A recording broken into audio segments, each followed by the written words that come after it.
Yeah. Okay, guys, we're back. As promised, we're back with a little bit more regularity. This is our second episode. It's really, really nice of Peter to make the effort. You can see that he's clean shaven for once. He's straightened the hair out. He's quite debonair this evening. He's had a shower. Of course, we're messing. Peter could not be with us this evening. He sends his sincere apologies to you all, and of course, his sincere apologies to our guest, Mr. James O'Neill. We are very, very grateful to have James here. James is an international, global Woodcock superstar. He's been on Winterwatch, shared the screen with the one and only Senior Packham, who we all love and adore, and we feel that it's very, very good to have him here today. So, that being said, we're talking all things Woodcock this evening with Mr. James O'Neill. Here we go.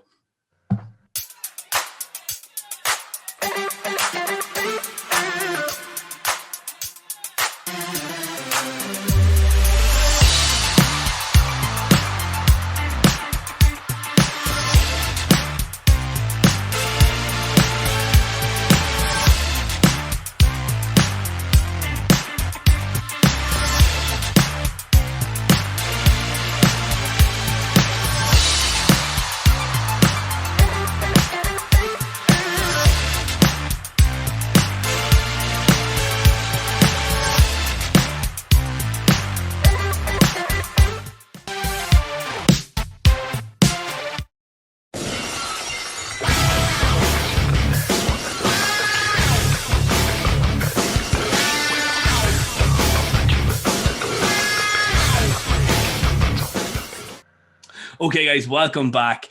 As I said to you there in that little bit of an introduction there, we've got Mr. James O'Neill. James, welcome. Thank you for coming on board. Thank you for having me. Okay. Brian is a long-time admirer. He made me message you. He said he wants to make up for killing a woodcock in Cape Clear Island by getting that's true, actually, yeah. information about them out into the public realm. So this is kind of like realigning karmic events for Brian here. We're trying to make amends for the one that he mercilessly slaughtered by having you on. James is the man for Woodcock in Ireland and further afield. James is also an incredibly talented artist, photographer, and he happens to be doing a PhD on Woodcock as well, so he's incredibly knowledgeable, and we are lucky to have him here. And thanks again, James. Okay. Glad to do it. So we're going to grill him for the rest of this episode. Quick fire questions, snappy answers. We're going to, one of those tell-all Harry and Meghan style interviews. McCluskey, you're Oprah. Okay, that's just it. Your fringe looks more like her hair than my head does. So yeah, it's desperate at this stage, isn't it? All right. As long as I'm not disowned by my family, that's okay. We can't promise anything. We can't promise anything. To be honest. But after this, we're going to do a roundup, and we're going to talk to James. We're going to cover all the topics he's want to hear, and then we're going to do a weekly roundup, as usual, of the rare birds that have showed up this past while. That being said, guys, strap in or strap on, as Brian would say. Let's get after it. Brian, start asking questions there. Go. So, James, tell us a bit about yourself. How did you get into birding? Well, there wasn't really a start to it, as long as I can remember. So basically, I grew up in Portadown, just near the South Shore, Lough Neagh. No better place to get into birding, really. And yeah, as long as I can remember, I've been out with the binoculars with my dad, and we would look at the Hooper swans and go to Oxford Island, places like that, Portmore. So yeah, as long as I can remember, I'd say maybe my first love was the insects in the garden, and I've never quite lost my love for insects, but birds certainly comes high on my list too. Tell me you're not into moths, James. Oh, I love moths. I've been running every night this week. Oh, James. My teenage years were my moth years. Well, okay. I think, well, at least you can blame moths for not getting women and not adolescent awkwardness, all right? That's a good thing, all right? that's a good excuse to have in your corner, man. So I kind of that's really, really interesting. So you're into kind of all elements of nature from an early age, and that's very, very cool.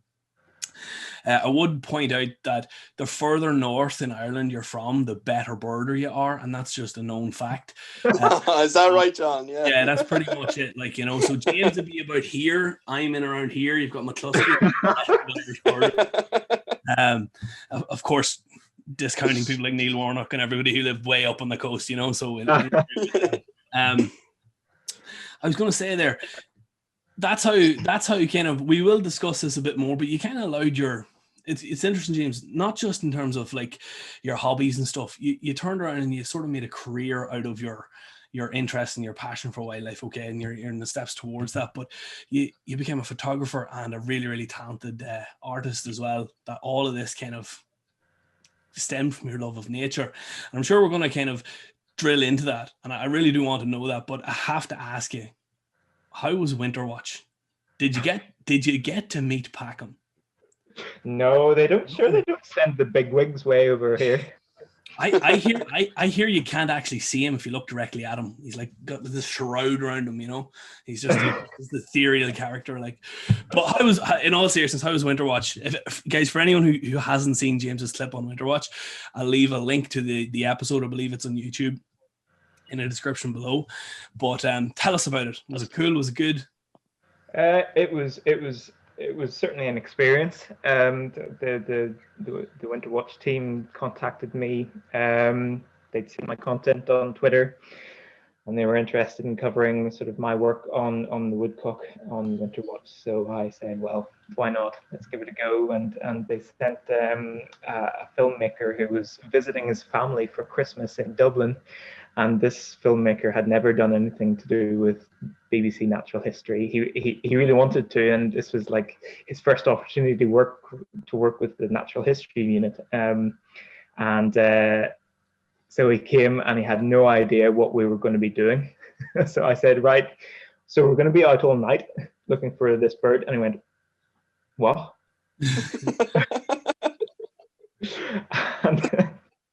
And then it was actually him who kept me up till 3 a.m. doing all these wide shots of me walking through the forest and all the atmospheric scenes and me sitting against the moon and everything. But it was difficult enough piece to film. I mean, the woodcock isn't an easy bird to work with at the best of times, but it took us 3 days to film that 5-minute segment. Which was in part due to faulty equipment from the only Irish rental company that did those sorts of TV cameras. You literally took the one TV camera that we had, and that's why Tuberty was a half an hour late on the Late Show that week. Back, but you made the best. Like, that was it seemed incredibly well shot. It seemed artistically shot as well, and obviously very informative, engaging too. Would you do it again? I certainly enjoyed it, and I wouldn't say no to another wee stint of filmmaking. Certainly, I'd love to see kind of I love the way you framed it. You kind of leveraged the. I could be completely wrong here, but from what I remember, you leveraged kind of the position of the woodcock and kind of Irish mythology and folklore at the start, and it was quite interesting. Like, you know, I enjoyed it. I'd love to see the results of your study going forward. We'll discuss that more in a moment. Brian, you have a question. What's yours? Yeah, so how did you get into painting, especially, and photography? Because I remember when I was younger, I always loved drawing birds at school and things like that, but it never stuck. Oh yeah, terrible at it because it was useless. Yeah. As you say, well, again, early age, really with the artwork. I mean, I don't put as much time into it as I should. I'm doing that many things, but from a very early age, I've always been painting and drawing, and as you say, through school. Like, if you were to look at any of my old school books, it's literally just a quarter of it maybe schoolwork, and then the rest is just drawing. I was the same, yeah. And then through university lectures, I'd just been half listening, doodling whatever stories I'd seen earlier that day. And like even as we've been sitting here, I've been sitting doing this, and like pen's always in my hand. Yeah. James, do us a favor there, James, and just hold that a little bit closer there to the camera. Yeah. So as okay, No, so as you've been sitting here, okay, very good, excellent, yeah. And I left a pen down because I can't focus on two things at once, and he's telling us these stories whilst doing work of that caliber. Fair enough. And so sort of, especially over the last few years, I've developed it a bit more. I think I can see myself getting better with every piece that I do. Like this piece behind me, this long-eared owl, would be one of my more recent works. class, James, beautiful. So things like that. My favorite of your paintings is from about 3 or 4 years ago. I've got two favorites. I think maybe I might be mistaken on this, but did you have a puffin commission not too long ago? Yeah. That was commissioned by BTO Northern Ireland, and it went to a good home. That one gave me a lot of strife, but I got it done, and I was really happy with it. We'll put an image up here, guys, but that's a fantastic photo. My absolute favorite is you had a long-tailed skua. Was it chasing a comet? Was it? You haven't finished that? Oh man, that is spectacular. I've got it right here. But I haven't. That is spectacular. Where is it? That's really good. Where is it? We may speed this up. Sorry. Don't be ridiculous. I can vaguely remember that one actually. It's chasing a turn or something, is it? Yes, that could be. Yeah. Yeah, there it is. And yeah, never finished it. Oh, deadly, James. Okay. Deadly. Yeah, that's class. Yeah, really, really cool, man. And we're not doing it justice. We're not doing it justice in the camera, but it looks really, really good. Yellow-browed warbler. Oh, really nice. Looking at a puss moth caterpillar. Class. Things like that. Yeah. Did it eventually? I don't really get as much time to do it as I'd like to, and I think a lot of my focus has been more on photography recently, and I really started with the photography in my mid-teens. I got my brother gave me his old camera, his old DSLR, and I just sort of took to it like a duck to water, really, and never looked back. And I've been really, really busy. I haven't been making a lot of my photographs public recently because I'm working on one or two little interesting projects. But rest assured that I've been taking a lot of photographs. Actually, I entered the International Bird Photographer of the Year competition this year for the first time. Really 4 of my images have been shortlisted to the final round of judging. So no way. Have you made those public by any chance? Have you? No, they haven't been made public. Okay. Well, do you want to show us one of them? So a two-in-the-hand exclusive. Two-in-the-hand exclusive. We can break them. I can show you one of those. Sure. So we'll throw that up now. Okay.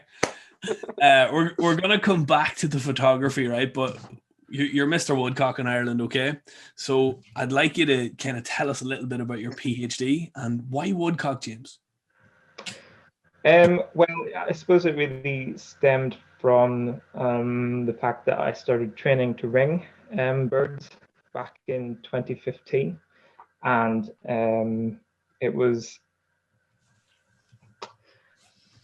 so like most sort of trainee bird ringers in Ireland. I started off sort of misnetting the passerines, the blue tits and the great tits, the garden birds that most people are familiar with. But I guess that I wanted to go and do something a little bit different. And so it was on a trip to Bardsey Island, Bardsey Bird Observatory in Wales. that I was given an introduction to lamping, where you use a torch and a hand net to catch waders on the beach, dunlins and ring plovers and things. And that was great. I loved that. That's like the thrill of the hunt, where you get to ring the bird at the end. And so I thought, well, how can I do this at home? I really want to. So I started training to ring the waders around my house, and the only waders around my house in Portadown, County Armagh, were snipe and woodcock. So that's how I got into the woodcock in a big way. Before that, I sort of, guys, I have to cut across James here. Right? So the first time James and I met was, well, actually we met briefly at Lough Neagh. But then you were looking for an area that we live relatively close together. We're about maybe an hour from each other. But you were just starting off your research, and I have an area near me that's very, very good for woodcock. But I remember James telling me about him netting woodcock, okay?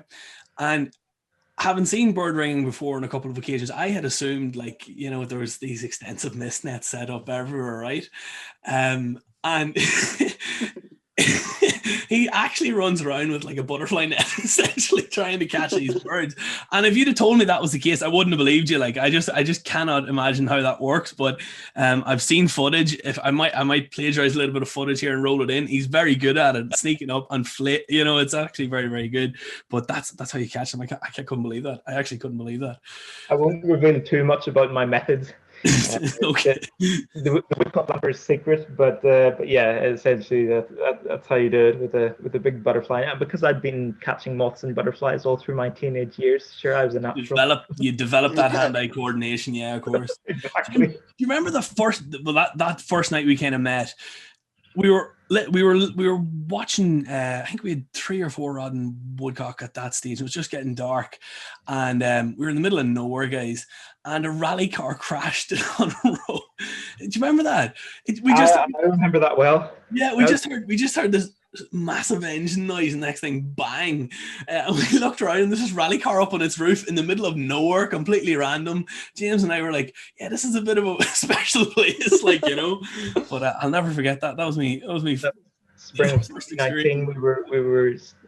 We were watching the woodcock roading in Sleep Bay, and all we heard was this massive. Well, the rally car coming towards, and sort of rolled their eyes, and then we looked around, and it was smoking on the 4 wheels in the air. Yeah, it was just the most bizarre thing in the world. Like, so random, but it was a great evening. We actually had a great day that day. We saw a fantastic amount of stuff.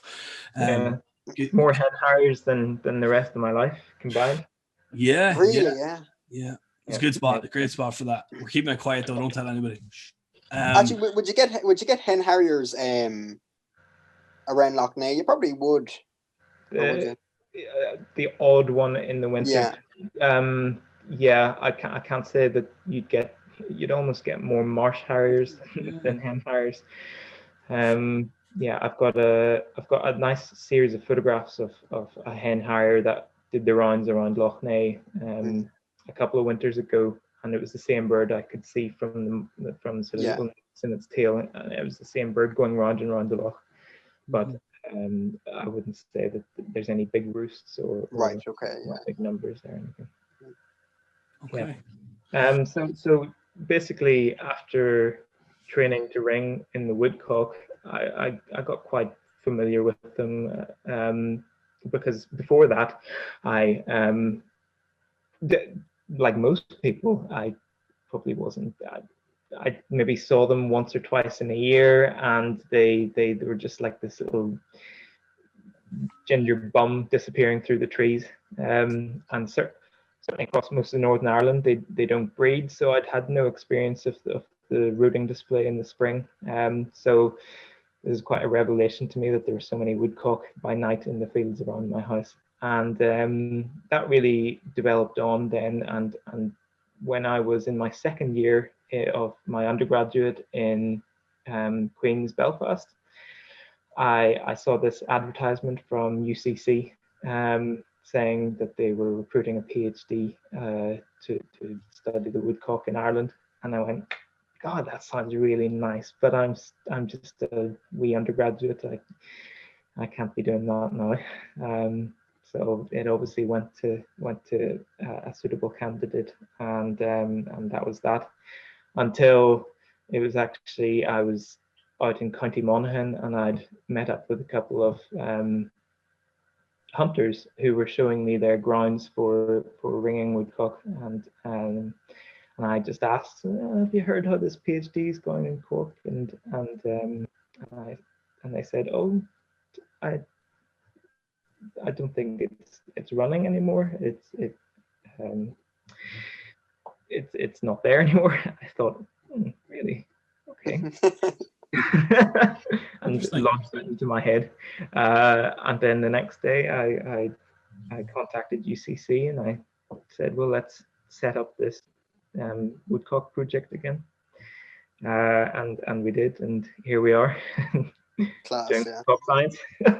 I was about to get really annoyed at you there. I thought you were going to say I skipped, like I somehow managed to skip from undergraduate straight into a PhD. I was there's like 2 to 3 years there you need to suffer through to get to that starting point. I would have been very annoyed at you, but very jealous anyway. But yes, it's a roundabout way that you've came through it, but they've always been a feature of your life, you could say, you know. And it's interesting that you're going to be studying them for a long time into the future as well. Very interesting. Yeah, to be honest, much as I love the Eurasian woodcock, and I do love the Eurasian woodcock, what's really taken my fancy of recent times is the idea of the other woodcock. There's 7 other woodcock species in the world. Obviously, one's the American woodcock, Yeah. And then the other 6 species are these little island endemics in around the Pacific Ocean and Indonesia. No one knows. The one species has never been photographed in the wild before. So I'm sure you're eyeing that one up. I really want to go and study those species. Yeah, that'll be very interesting. I think that's a book in itself. Never mind a PhD. Well, I would think it would make a nice book almost. Yeah. We won't give the game away. All right, we'll just keep it quiet for a while. Okay. If anybody releases the book, go on ahead. Yeah. Have you ever thought about looking for American woodcock on the West Coast? Well, that's one of my big wishes for my big targets, my big bucket list birds for finding in Ireland would be some November. I'm just out trying to find Eurasian woodcock, ringing as usual, and then there's a wee tiny woodcock. Oh my goodness. It's got no bars and it's underneath. Oh my goodness, it's American woodcock. You know what to do straight away then, James. And then off it You flies. catch it and hold on until we get there. Hold on, no, off it flies. What? No. You ring your good friends at the Two in the Hand crew. Like, you know, that's who you ring straight away. And then you let it go, obviously. Yeah. And never to be seen again. No, that would be the dream too, American woodcock. Actually, I think I got one of those in Central Park of all places. I remember one of my guide over there saying that the city is a fantastic place to see them because they have a hard enough time hiding. They can be doing their kind of dances and stuff in pretty much under tables and stuff. You know, it's ridiculously cool. But obviously, somewhere in the setting that you've described would be the stuff of dreams. You know, would be great. Yeah. Actually, do you think? I know there's a French record, but I think some people think that's Dodge. Do you think American woodcock could make it to the Western Pale? I don't see why not. I mean, their migration direction is a little bit off. So they migrate really from places like Newfoundland and Maine, New Hampshire, down across the eastern seaboard to Texas and Louisiana, the southern states, which is kind of the opposite direction of where we want to go. But, you know, birds do migrate in the opposite direction and end up here. Things like lanceolated warbler are going and Pallas's leaf warbler are going the opposite direction to where they should to get here. So you know, there's always a chance, and you know, hurricane conditions could sweep something up and bring it across, and you know, the likes of American woodcock, it could happen, and it could have happened many times, but people aren't aware of American woodcock. I'm almost surprised that one hasn't been shot yet. Shot. Yeah. I actually thought for a long time that's how the first would be found. Like, it'd turn up in somebody's bag essentially. But you could kind of like understand that they're going missed. Like when you look at things like Wilson snipe, like the only place they're kind of found in Britain is always on the Scillies. Yeah. In that same little pond. So like you could, like, how many of those are missed in the west coast of Ireland and places like that? And fly up going sneep, and you don't know any of the different. Yeah, exactly. So you'd imagine those in American woodcock probably are missed. Yeah. Not for much longer. Is it my question or yours, Brian? I think it's mine, is it? So it's probably a stupid question. What's your favorite bird and what's your favorite Irish bird? Well, it's not a stupid question, and the answer I always give to this is that it changes through the year. So I have a winter favorite bird, that's the woodcock, and that the winter favorite bird runs up until mid-April, when it suddenly changes and becomes common swift. Yeah. Okay. Yeah. Big proponent. I love swifts. And then that runs through, and I'm swift until it gets to about July, when the swifts are leaving, and then my favorite bird becomes the sooty shearwater. And I like, if I possibly can, I will always get to the west and do some sea watching, and I like seeing the less common stuff barreling past. But always the most memorable bird for me is the sooty shearwater. It's funny, yeah. My all-time favorite bird is the great shearwater. I think those big shearwaters are just class. Yeah. Although the sooty shearwater, just the way it just powers along, overtaking everything in its step. Of course, they've the added benefit of tasting fantastic as well. So that's the woodcock. I think both might taste quite well depending on where you are. And then that favorite bird, the sooty shearwater, then runs through until October, when the woodcock come back. Class, so that's my yearly favorite bird cycle. Acceptable answers, very acceptable answers. Actually, have to ask, James, do you twitch? Am I twitch? No. I mean, so you and Brian can't be friends. That's it. I love hearing bird news, so I love seeing other people's pictures and what they're finding, but I have very little motivation to actually go and see what other folk have found. Okay. Unless it's a real standout bird like the common nighthawk or what other twitches have I done? My first twitch, I suppose, was the Ross's Gull 2012 Art Glass. Art Glass, I saw that. Yeah. That was class, and all the Glaucus and Iceland gulls in the same day. Everywhere, Cumleans, everything was class. Yeah. And then I've done very few twitches since. I think another one that stands out in my mind is Snowy Owl up in Derry, up on Benevena. And all I saw was a little white head popping over the heather, but that was good. Did you get that? Yeah, I did. Yeah, fair enough. Yeah. Otherwise, I don't think that didn't hang around awfully long. That was only a couple of days or something, wasn't it? Yeah, it didn't. And I pestered my mother to take me up this godforsaken hill, and she did, to her credit, and I saw it. Brilliant, yeah. Fantastic bird. Otherwise, I saw Wilson's Phalarope in Belfast once, but that was just lucky. I was just there at the same time it was there. I think I remember that. Was that around 2011? Maybe 2020. Well, maybe I think there was two or three there was one every year for 2 or 3 years, I think, up there. So yeah. But that's really the extent of it. Like I say, I love hearing the news, and I keep on top of what's happening. I wouldn't go looking for what other folk have found or go too far. If I'm gonna see something exciting, it's going to be something I find. Yeah, fair enough. Yeah. Fair enough. That's acceptable too. So it's you, Brian, I believe? Yeah, so I suppose that leads on then to what's been the rarest you've found, I suppose. Well, I think that that award really goes to last autumn, 2020. Yeah.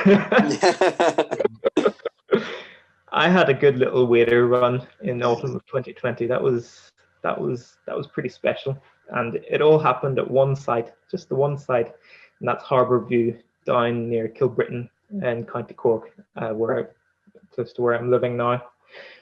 And yeah, it started off just a family walk on the beach. My family had taken advantage of the relax and the restrictions in September to come down and visited me. It was the first time in 2 years that they'd managed to get down to Cork. They were meant to be meeting me on the beach at Harbour View for the first time. I hadn't seen them in a little while. And I saw them come onto the beach. I was on the opposite side of the beach, and I was excited to see them. So I started running down the beach toward them along the kelp line, and this bird shot up from underneath my feet as I was sprinting along, and I just got this really split-second glimpse of this bird as it shot out of my way and down the beach toward my family. So I got toward my family, and they were all like, "Oh, hello, James, hello." And I was like, "Where's that bird? Where's that bird?" and my brother, who loves to remind me of this, was the next one to spot it. And he pointed it out, and I went, "I was right." And it was a buff-breasted sandpiper. And I couldn't believe that, it shot out from under my feet as I was sprinting full tilt along the beach, and I just knew it was something not quite right. I thought it looked buff sandpiper. So it was my first buff buff-breasted sandpiper. And then I kind of ignored my family for the rest of the evening I'd say they accept it. If something like that happens, they have to, until they told me it was time to go, James. But I got some class photos of that. Sandpiper is very, very, very, very tolerant, and the beach is full of people as well. And they usually are very kind of approachable. Yeah. Stunning looking bird. So that a lot of people's favorite wader, actually. An awful lot of people's surprised. favorite. I want to see them on the breeding grounds. That'd be amazing. Yeah. The way they hold out their wings. Oh, amazing. I might be confusing this, but it's easier to see them in Ireland than where they are. I heard that. Yeah. Yeah. Mm-hmm. Which is crazy to me, because it must be because they're so remote. Did Eric Dempsey tell us that, Brian? Was it Eric that was telling us? Who said it? But I've definitely heard that a couple of times. Yeah. I had a friend of mine in Wales commented that her husband was really irritated at her because she'd seen one in Britain, but of all his touring in the Americas, he'd never managed to see a crescent sandpiper. Yeah. Very, very cool. That's awesome. Yeah. Yeah, but you were telling us about your run then, James. Like this, that wasn't the only bird. Like that was other rares within like a 3-week period. Buff-breasted sandpiper was only the start. So Harbour View Beach, I found out very quickly, is a real dunlin trap in the autumn. Migrating juvenile dunlins are coming south. Somehow, just the way the coastline is, it funnels them into Harbour View Beach during the night, and they're all over the beach. So I'm just out catching and ringing birds, as is how I do, and I'm catching them the same way, the lamping and the hand net. And one night I decided to pop up a mist net on the beach, just to see whether it would catch any more birds than just with the hand net. And as it turned out, it did catch one. And I was busy catching dunlins and walked along the beach and spotted that I'd caught something in the mist net. So I went over to it and I thought it's going to be a Dunlin, of course, and it's a bit small for a Dunlin. Then I started taking it out of the net, and I went, oh, that one pattern isn't right at all. And the mantle's all white tipped and everything. Oh my goodness, the primaries are huge. Yeah. So by this time, I'm sure that's exactly how you reacted, James. I'm sure that is verbatim how you said that, and the tone, the intonation, everything. I started to sweat and breathe heavily a little bit, and I phoned up my friend and messaged him and said, "What do you think this is?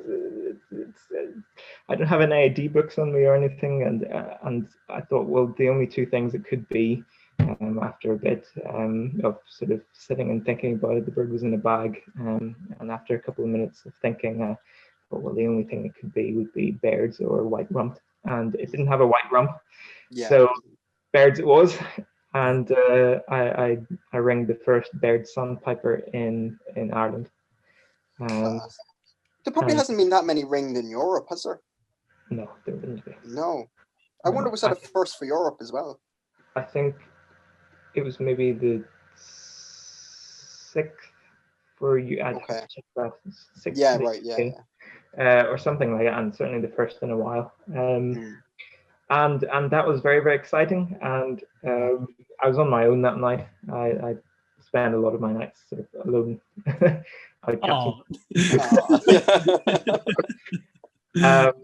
But it was pretty cool, and I didn't think I could top that, to be honest. And I did a couple of other nights out with folk, other ringers at the beach, and we caught things like oyster catchers and more dunlins and a couple of curlew sandpipers, which is very nice. 2020 was quite the year for curlew sandpiper. And then one of those nights I managed to catch a little stint. So the very next night, my trainer, Sam Bailey, he said, right, I'm tired of seeing all these great things you're catching. I want to cut to the action. So we went out the next night, and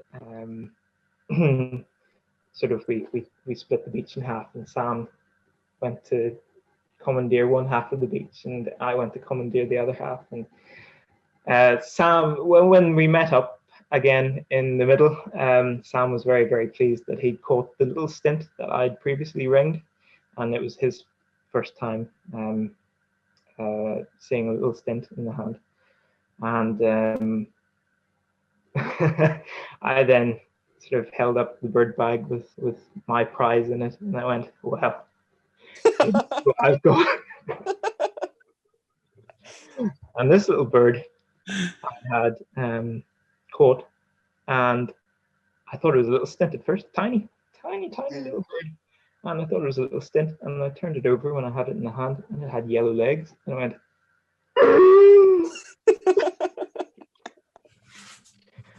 oh my goodness, it's at least sandpiper.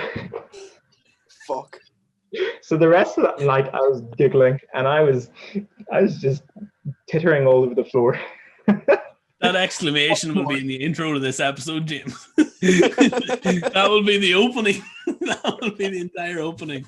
That's fantastic.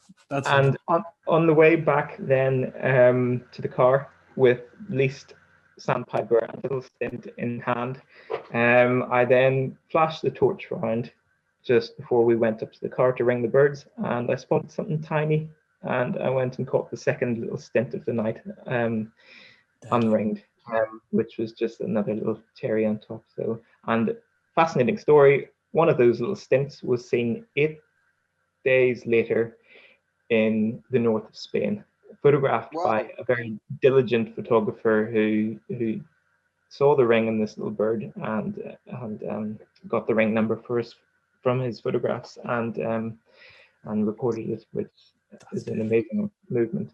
8 days later. 8 days later, ended up in north of Spain. Wow, that's fantastic. I think least sand is probably. I think that's probably my favorite wader. It was a good one. I mean, they're so small. We had Little Stint, which is pretty small in and of itself. Lee's Sand is just tiny. Lee's Yeah. Sand next to it was even smaller. It was half a gram smaller. The least sandpiper weighed 20.1 grams, which is minuscule. Outrageous, isn't it? Yeah. I'd say that was some buzz when you saw the yellow legs. I couldn't believe it. Have you found anything else since, James, or ringed anything else since? Well, I've ringed. Say no, because you don't deserve to find anything more. You've used your years looking, that's it, all right? It'll be a while until you get that again. I've ringed about 150 Woodcock. Other than that, that's pretty. So you have been, and a few long-eared owls and teal and things, but otherwise nothing too exciting. Will you be ringing at Harbourview again this autumn? No, the restrictions since then really have excluded me from doing any ringing at Harbourview, but it really quietens down after the autumn is over anyway, and it's really good during the migration season. So hopefully, this autumn coming, will you get a chance? Oh, next autumn you can be sure I'll be at Harbourview again. I'd say so, yeah. Yeah, that'll be a hard one to top, James. But Sharp Tails. Find me a Sharp Tails. Or I don't know. What was Redneck Stint Rider. Yeah. What was it I was wanting to find there? It's gone out of my head, but I definitely had a target for the next topper at the Harbourview. Well, as I say, that moment will be hard to top, I'd say. But what is what's your maddest wildlife moment? We'll not say twitching, because we usually ask what's your maddest twitching when you're not a twitcher, and that's okay. We accept you for who you are, James. But what's your maddest wildlife moment? Doesn't have to be birds. Can be anything. Can be anything at all. Did you ever see any of those massive pike take a duck up a Loch Ness? No, I saw a massive pike take a lunch at a pigeon that had fallen into the River Bann in Portadown. Which is like a rocket come out of the water. The pigeon got away. Unbelievable. But the maddest wildlife moment, like I've had quite a lot. Gosh. I mean, I suppose in my early years, the teenage years, maybe the one that surprised me most was I was very getting into learning how to imitate birds and produce bird calls and things like that. And I was spending the summer in Cornwall with my parents, and there were tawny owls in the area in this bit of woodland near where we were camping, and I did the tawny owl call with my hands, and don't go any further without doing the call. You have to try it. You can't say that. Not. Okay.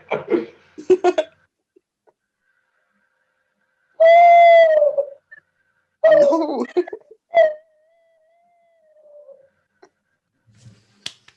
That's unreal. You do a fantastic raven as well, if memory serves. Yes. People. And now for the imitation segment of the show. Yeah, well, I'll finish the story first. So I did the tawny owl call, and the blackness, this tawny owl chick, just this fuzzy little creature, just rocketed out of the sky and landed on my shoulder, and I was like, no way. I don't know what to do now. There's an owl on my shoulder. That's amazing. Alan's ripping into my shoulder. I was just wearing a t-shirt because it was a warm summer night in Cornwall, and certainly that's one that sticks out in my early years. I can't remember how I got it off me. Maybe it hopped off, but that's outrageous. Jesus, that's fantastic. Yeah, we'll accept that. Yeah, that's a mad moment.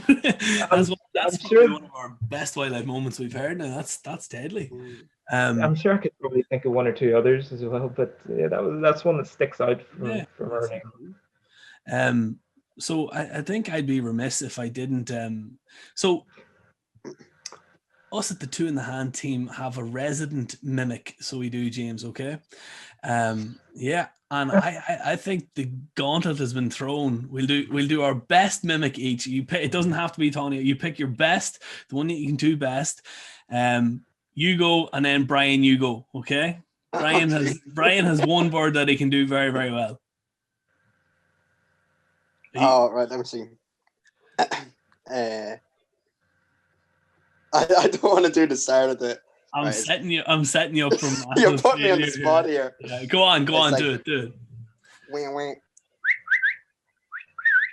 No, wait, hang on. It's you really put me on the spot here, man. Yeah. I know what word you're doing.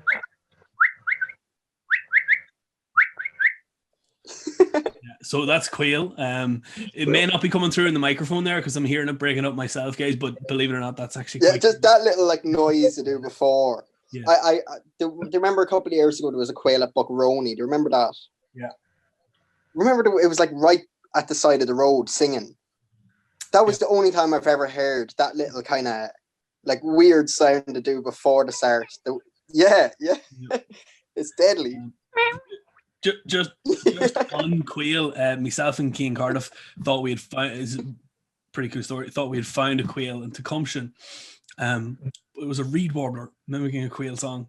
Really, I was gutted and amazed at the same time, actually. James, it was me in the field doing the whistling. Your go, James. Well, I will do the raven. I'll have to take a little sip first.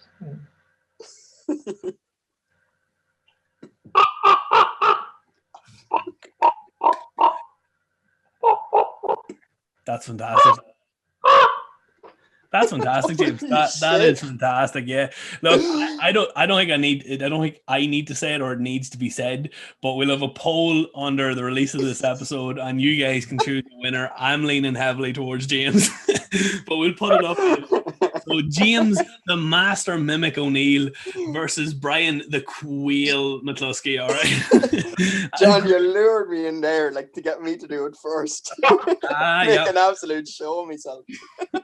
I knew how good he was, so we need to get him to do that on camera. So that was it. Right, quail face. It's your question now, I believe. Yeah, what species? You've kind of already answered it. What species do you want to see the most in the world? No, Ireland, and then the world. Or the world, yeah. Oh, in Ireland, what species do I want? Do you know what? I can't think far into the future. I think about at most what's going to happen to me tomorrow. So, to my great shame, and it's a bird that really captures my imagination, and I've never seen it in Ireland, is the Greenland white-fronted goose. Right. And it is to my great shame that I've never seen it. So it's currently on my hit list. I want to see Greenland white-fronted goose. They're not that easy to. There's only a couple of sites. Like down in Cork, there probably isn't that many. Wexford. No, there's. I'm really sort of intrigued by the idea that they were once a bog goose. They were on the and the raised bogs of Ireland. Now they've mostly moved off, but the first time I want to see a green and white-fronted goose is on a bog, and there's still a couple of flocks in the country which sit on bogs. I think there's a few in Donegal, is there? I think Sheskin or something like that way. Not so much Sheska. I'm more thinking in Mayo. Okay.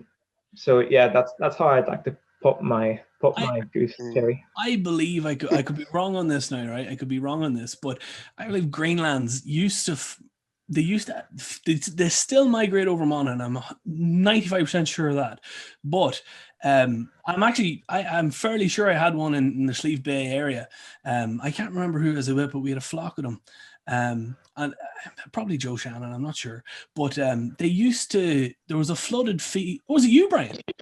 No, we had a flock of greylag. No, definitely Greenlands, because it was probably the story. But they used to touch down in a field that used to flood every year, and then they put flood defenses into the river in Caledon. But in Caledon, which is just about like it's a mile or two from the border from me. But if you could, like, it's very. And one of the years there was bean geese with them, wasn't there? I think yes, there was bean geese with them as well. Yeah. Yeah. Unfortunately, the Caledon flock has moved on. Yeah. But No longer. I think they kind of. I don't know. When you say they've moved on, I just think they've stopped going down there. But I think they're still in existence. Hopefully, am I wrong on that? Well, we know that there's a lot of movement between flocks in Ireland, and for example, some birds that would traditionally be in some areas would move to the Wexford slopes, and there would be a bit of, we know that through the ringing and the colouring and the tagging work done. So I imagine that places like Caledon, just when the habitat gets too bad, they just move somewhere else. Yeah. Okay. Right. Yeah. That's a shame. So that's the bird that I want to see most in Ireland in the very short term. I can't give you a long term on what's the most ever, but that's next on my hit list. Yeah. That's awesome. Yeah. If you hadn't have added the bug caveat in, we could have got you one on the way home. Restrictions allowing, of course, I think there's 15 or so on Louth at present, isn't there, Brian? I think they've moved on now. There was a flock of 15 or 16. I think I had out on the Salt Marsh. Recently though. They weren't there today. It certainly weren't there today, and they weren't there 2 days ago either. So okay, but like they've been there within the last 10, like within the last week they've been there. Yeah. Okay, right. Didn't know. So, well, sorry, James, you're gonna have to wait. That's it. We can't sort that one out for you. So it's me now, isn't it? Yeah. Right. So, James, you're a fantastic photographer. We've already treated the Two in the Hand audience to one of your images. I'm going to roll in, if you'd be kind enough to send me some images of the blackneck grebe and some images of the gargany that you photographed. So I'm going to ask you two questions on that, okay? The first one is quite simple. What camera setup do you use, and how do you go about getting such good images of species like blackneck grebe? Are you willing to give away the trade secret there, are you? No, I'll happily tell you. So what camera setup do I use? Well, I've got several DSLR bodies, but my main sort of in-hand body would be the Nikon D500, and then on top of that, I'd use a range of lenses. My telephoto lens is the Sigma 150 to 600 Sport. I've got my eye on a prime 500mm, but that's a little outside my price range at the moment. Have to make do with what I have. But I've been there. It's lens or car, James, essentially. I've been there. I've got the car already. You have to, you either buy a lens or you get transportation. So it's a tough one. That's it. And as a PhD student, I'm not exactly rolling in it either. But there you go. But I've been very interested recently in more wide-angle bird photography. So using remote setups where you set a camera in a certain place. So and with the motion sensor trigger next to it, and you leave it in place, and it's camouflaged and it's protected against the elements, and you put it in a good place where you think the bird is going to come, whatever bird you're targeting, or whether you just want to see what comes along. And if a bird comes in front, the motion sensor will trigger the camera and hopefully you get your photos. And I've been quite successful with that recently. Like some of my best photos were of Wimble on the shore of Loch Ness that I got with this beautiful wide-angle photograph. I can send you one of those photos, sure. Please do. Yeah. Please do.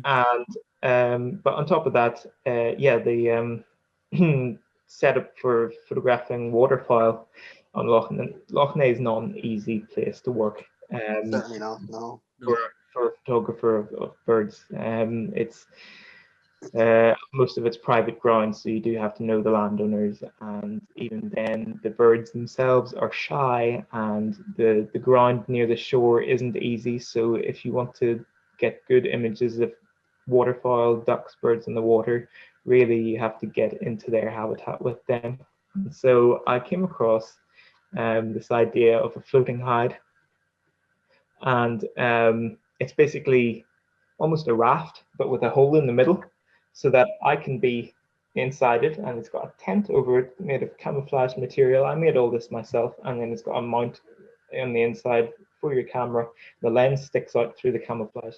I'm inside in the water, it's floating around me. I'm in my dry suit and 8 layers of wool, keeping nice and warm. And it just makes all the difference. The birds, if you play your cards right, the birds have no idea you're there, and you can get some incredibly intimate up close photographs of the birds. So the black-necked grebe, for example, that's a bird outrageous. it's spent the last 3 years.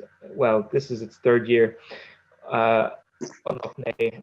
It's the loneliest grebe I've ever seen.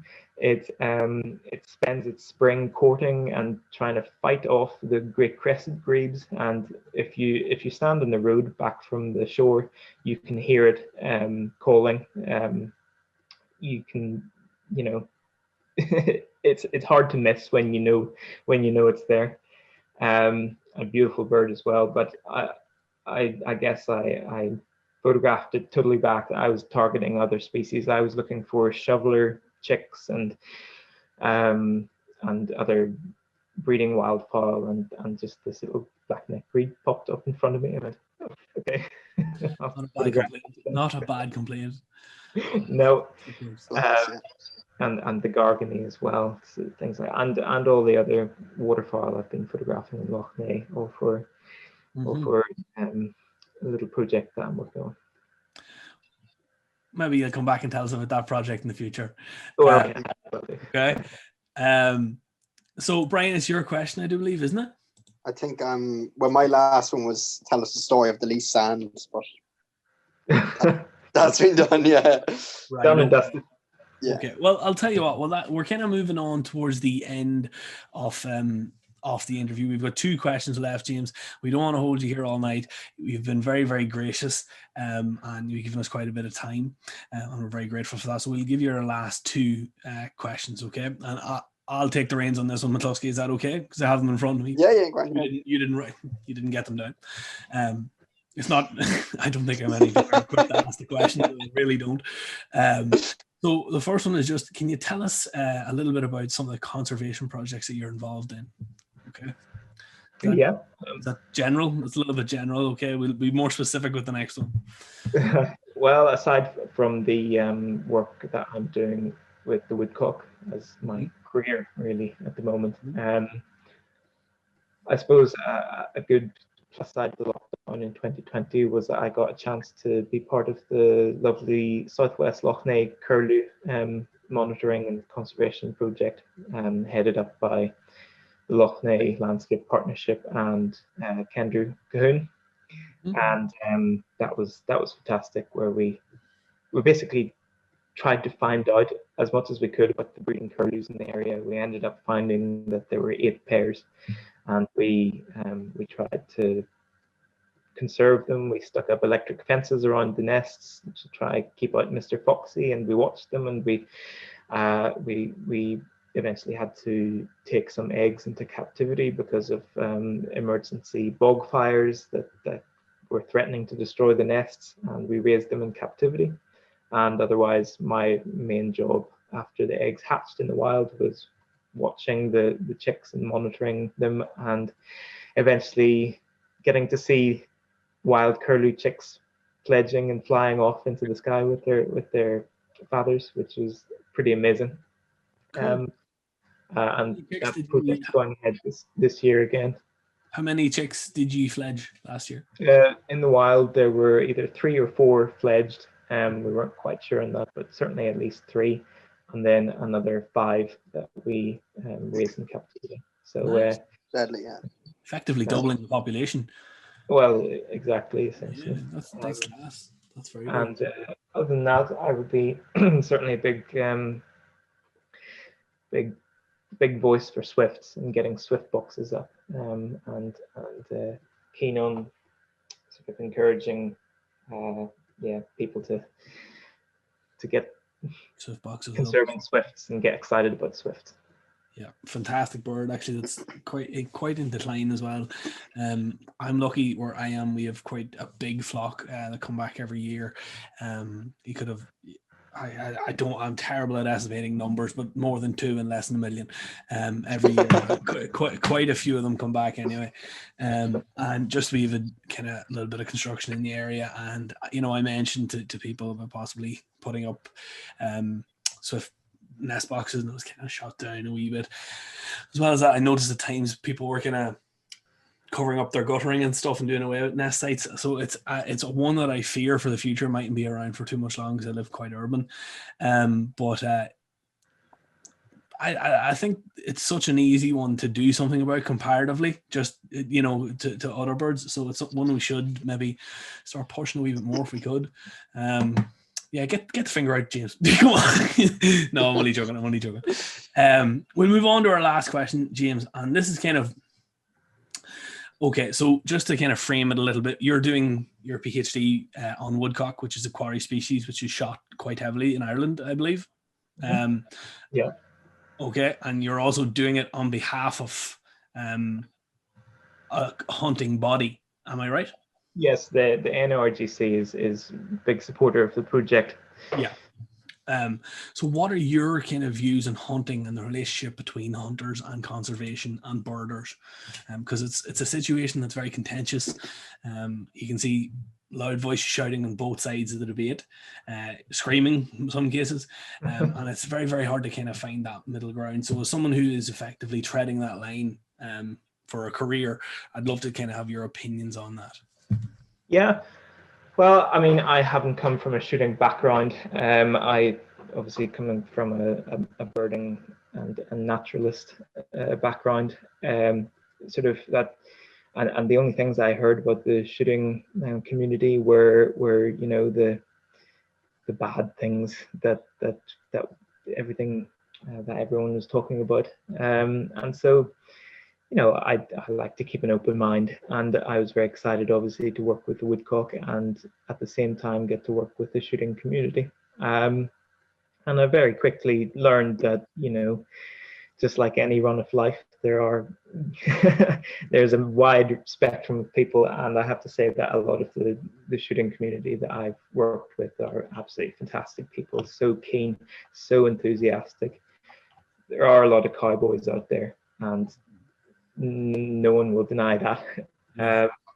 And there are fundamental disagreements between sort of what I would call almost pure conservationists and the shooting community. However, as I say, I think that there is a very wasted opportunity when it comes to conservation in terms of working together. And I really have come to believe this. It's not just a cliche, because here is a group of people who live and work in the countryside, and they have the land, they have the means. They don't necessarily always have the knowledge, but I think that if we could team up a bit more and from both sides try to, because there is equal interest in conservation, and if there was a sharing of manpower and knowledge from both sides, that would be a much greater force for nature, and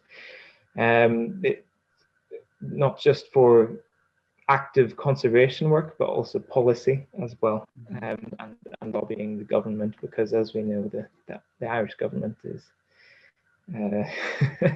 is always terribly good on the nature side of things. So if you had a united front on the matters that you agree on, for example, with woodcock, the big problem is habitat loss, and you see it everywhere in the countryside. Farmers, landowners tearing out every little corner, shearing down every hedge just to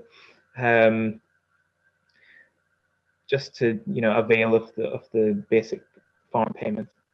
And hunters are very concerned about that. Hunters are very, very concerned about that. And obviously, conservationists, Birdwatch Ireland, and the conservation, the naturalist community is also very, very concerned about that. So I don't see any reason why on issues like that, those two communities can't come together as a united front. Yeah. No, I agree wholeheartedly with you, James. Actually, kind of what you've been suggesting there reminds me of a conversation I had with an older a hunter from my local area. Basically, I live kind of I live quite urban, but behind my house there's a meadow that floods every year, and it attracts quite a lot of wildfowl, like comparatively for the area I'm in anyway, it does. But I remember kind of having this chat with him, and he was there with his gun, and I was there with my scope, and he says, "What are you doing here? You're taking photos." I kind of fell into this trap of kind of underestimating the guy. You see this guy, and I just thought, oh, this fool, this troglodyte, this uncultured swine going out killing harmless, defenseless animals. And I think there's sometimes we, the birding and conservation community, can be guilty of underestimating the other side of the coin as well. But I got chatting to him anyway, and he one of the things he struck me with was, he says, do you really think that I haven't noticed in the last 40 years that the number of ducks I'm eating per year is going down?